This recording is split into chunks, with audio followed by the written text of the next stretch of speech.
नमस्कार। मैं दिलीप मिश्रा आपके सामने एक बार फिर समक्ष हुआ हूँ एक क्राइम स्टोरी को लेकर।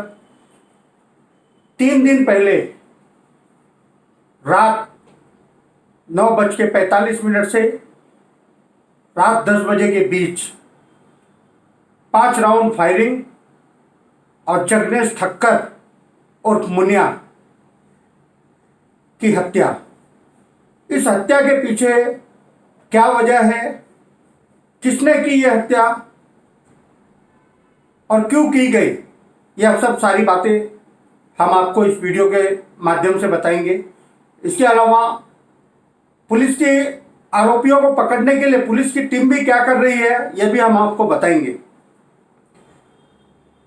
रात 10 बजे के दरमियान जब जगनेश ठक्कर उर्फ मुनिया नीलम गली, जिसे लॉटरी गली भी कहा जाता है, कल्याण का भीड़ भाड़ वाला इलाका, रात 10 बजे जब वह मार्केट के सुयस प्लाजा मार्केट में जनरेटर के पास मोबाइल पर बात कर रहा था, उसी समय धर्मेश उर्फ नन्नू शाह, जो छोटा राजन का करीबी बताया जाता है, अंडरवर्ल्ड माफिया छोटा राजन, उसके साथ जयपाल उर्फ जापान व 2 अन्य अज्ञात लोग आए और बिना कोई वार्ता, बिना कोई बातचीत के नज़दीक से जगनेश ठक्कर के ऊपर 5 राउंड फायरिंग की और वहीं जगनेश ठक्कर की घटनास्थल पर ही मौत हो गई। इसके फायरिंग की खबर सुनते ही कल्याण पुलिस क्राइम ब्रांच की टीम, सारी टीमें घटनास्थल पर पहुंची। जगनेश ठक्कर को मृत होने के बाद उसे कल्याण के फोर्टिस हॉस्पिटल ले जाया गया, जहां डॉक्टरों ने उसे मृत घोषित कर दिया था। जगनेश और नन्नू शाह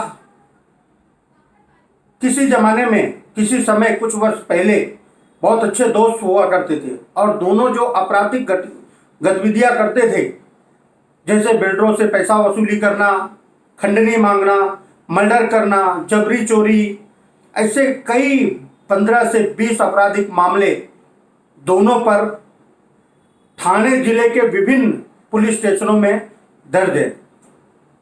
जगनेश ठक्कर और नन्नू शाह के बीच पैसों के विवाद को लेकर रास्ते दोनों के अलग हो गए। जगनेश ठक्कर व्यापारी, खुद को व्यापारी बताने के अलावा उसके बहुत सारे गैरकानूनी धंधे भी थे, जिस तरह नन्नू शाह के भी धंधे हैं। जगनेश ठक्कर मटका किंग भी बताया जाता है। उस लॉटरी गली में जगनेश ठक्कर के कई दुकानें हैं जो लॉटरियों का धंधा करते हैं। इसके अलावा उल्लासनगर नहीं, कल्याण, डोंबिवली थाना के भी कई डांस बारों में जगनेश ठक्कर की भागीदारी है। और इसके अलावा मैच का भी बहुत बड़ा सटोरिया है, कई मैच के सटोरी भी जगनेश ठक्कर से जुड़े हुए हैं, जिसके तार बड़े लंबे थे। और जगनेश ठक्कर कुछ दिनों से राजनीतिक क्षेत्र में भी सक्रिय हो गया था। शिवसेना की तरफ से, शिवसेना के पक्ष की तरफ उसका झुकाव था और पालक मंत्री एकनाथ शिंदे से अच्छे संबंध बताए जाते हैं उसकी, जगनेश ठक्कर के। हम बात करते हैं नन्नू शाह की। नन्नू शाह के ऊपर 20 से 25 आपराधिक मामले दर्ज हैं। ठाणे जिले के पुलिस ने 3 साल पहले उस पर मौका भी लगाया था, लेकिन मौका के आरोप में जब उसे पता चला कि ठाणे पुलिस उस पर मौका लगा रही है, तब से वो वांटेड था और तकरीबन 1-1.5 साल तक वह छुप छुप कर गुजरात की हद में रह रहा था। ठाणे जिले से फरार था वो। लेकिन इस मामले में वापस एक बार नन्नू शाह का नाम आने के बाद ठाणे पुलिस नन्नू शाह को अरेस्ट करने के लिए अलग अलग 5 टीमें बनाई हुई है।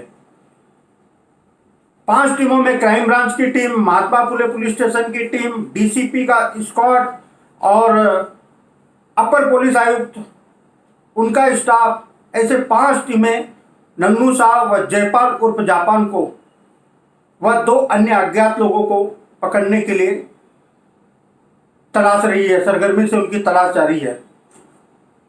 बताया जाता है कि 29 तारीख को बाजार पुलिस स्टेशन की हद में नन्नू शाह का दोस्त चेतन पटेल और जग्गेश ठक्कर के बीच में कहासुनी हुई और जिग्नेश ठक्कर ने चेतन पटेल को 2-3 झापड़ भी मारा और जिग्नेश ठक्कर उर्फ मुनिया के लड़कों ने भी उसकी पिटाई की। जब मामला पुलिस स्टेशन बाजारपेट पहुंचा था तो पुलिस ने परस्पर दोनों के ऊपर अदखल पात्र का गुना दाखिल किया, लेकिन कोविड-19 का समय चल रहा है, इसके लिए पुलिस किसी भी अदखल पात्र गुना में किसी भी आरोपी को पुलिस स्टेशन में ज़्यादा समय नहीं बिठा रही है, इसलिए दोनों को छोड़ दिया।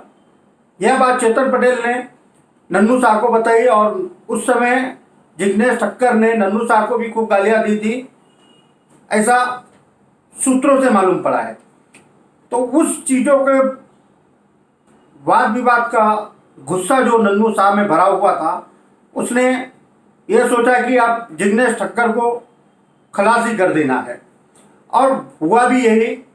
31 की रात जिग्नेश ठक्कर को 5 गोलियां मारकर धर्मेश और नन्नू शाह ने उसकी जीवन लीला को समाप्त कर दिया। अब हम आइए माननीय डीसीपी पानसारे जी इस मामले में क्या जानकारी देते हैं, हम आपको दिखाते हैं। सर, जिग्नेश ठक्कर मुनिया याची हत्या झाली आहे आणि गँगस्टर नन्नू शाह यांनी हत्या केली आहे, नक्की काय प्रकार आहे? काल रात्री सुमारे 9:15च्या दरम्यान जिग्नेश ठक्कर उर्फ मुनिया हा त्याच्या ऑफिसच्या बाहेर मोबाईलवर फोनवर बोलत असताना 2 आरोपी नामे धर्मेश उर्फ नन्नू शहा आणि जयपाल उर्फ जापान हे त्या ठिकाणी आले आणि त्यांची बोलाचाल चालू झाली आणि त्या दरम्यान जापान आणि धर्मेश या दोघांनी मयत याच्यावर मुनिया याच्यावर 5 राऊंड फायर केलेले आहेत। त्यामध्ये त्याचा दुर्दैवी अंत झालेला आहे। त्याबाबत आम्ही महात्मा फुले पोलीस स्टेशनला बाधावी कलम 302, 507-34 याप्रमाणे CR क्रमांक 377/20 हा दाखल केलेला आहे। आरोपी आणि मयत हे दोन्हीही पूर्वी एकमेकांचे चांगले मित्र होते। या दोघांवरही गुन्हे दाखल आहेत। एक खंडणीचा गुन्हा या दोघांनी एकत्र केलेला आहे। त्यामध्ये दोघे सहआरोपी आहेत। आरोपीचा शोध घेण्यासाठी आम्ही 5 पथके तयार केलेले आहेत आणि तपास प्रगतीपथावर आहे। या दोघांमध्ये आर्थिक व्यवहार होते। काही ठिकाणी वरून त्यांनी पैसे गोळा करण्याचा सुद्धा किंवा खंडणीचे सुद्धा प्रकार त्यांच्याबाबत ऐकिवात होते। तशा पद्धतीचे पूर्वीचे गुन्हे त्यांच्यावर दाखल आहेत आणि 2 दिवसापूर्वी म्हणजे दिनांक 29/7 रोजी चेतन पटेल हा धर्मेशचा मित्र आहे। त्याला मयत जो आहे जिग्नेश ठक्कर याने एका चौकामध्ये मारले होते। त्याबाबत दोघांच्या परस्पर विरोधी अदखलपात्र गुन्हेसुद्धा दाखल आहेत आणि या सदर घटनेचे तात्कालिक कारण हे बहुधा तेच असावे याबाबत अधिक सविस्तर तपास आम्ही करत आहोत।